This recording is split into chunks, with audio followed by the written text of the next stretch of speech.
আসসালামু আলাইকুম ওয়া রাহমাতুল্লাহ। আমার প্রিয় ভাইয়েরা, কেমন আছেন? আশা করি ভালো আছেন।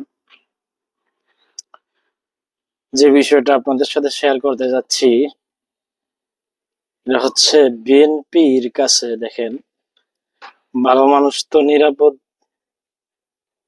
থাকবেই না, যেমনটা ছিল আওয়ামী লীগের কাছে। কোনো মানুষের নিরাপত্তাহীনতা ছিল তখনকার আমলে বেশি। আমার সেই বিএনপির ভাইয়েরাও সেটাই শুরু করেছে, আপনারা অলরেডি জানেন।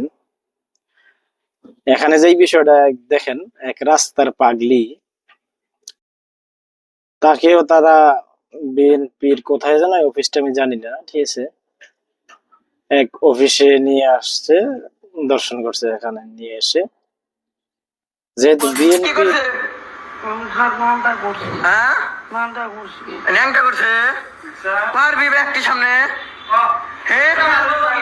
বিএনপির অফিসের মাঝে একজন পাগল মেয়েকে নিয়ে দর্শন করেছে।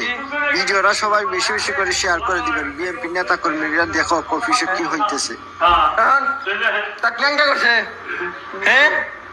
অফিস, দলীয় অফিস এটা, সুতরাং তাদের নেতা কর্মীরা এই কাজ করছে। অন্য কোনো দলের বা অন্য কোনো মানুষ, সাধারণ মানুষ করার সাহস করবে না, যেহেতু দলীয় অফিস এটা, এটার ভিতরে চাবি, এটা তো তালা মারা থাকে। সুতরাং তারাই করছে এই ধরনের কাজ। তো আসলে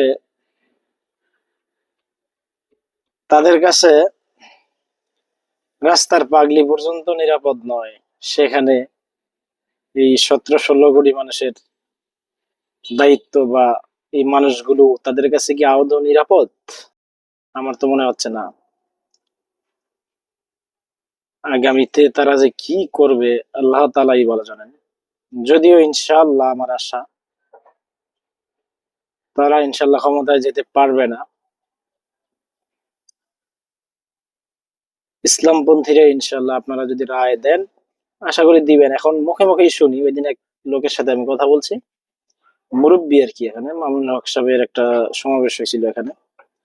উনি বলতেছেন না, অনেককেই ভোট দিছি, এবার হুজুরদেরকে ভোট দিব। আসলে মুখে মুখে মানুষের যে এবার হুজুরদেরকে ভোট দিব।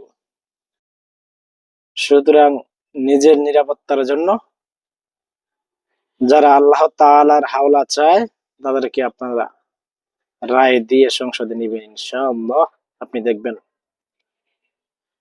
আপনি নিরাপত্তার চাদরে আবৃত হয়ে যাবেন ইনশাআল্লাহ। আসসালামু আলাইকুম।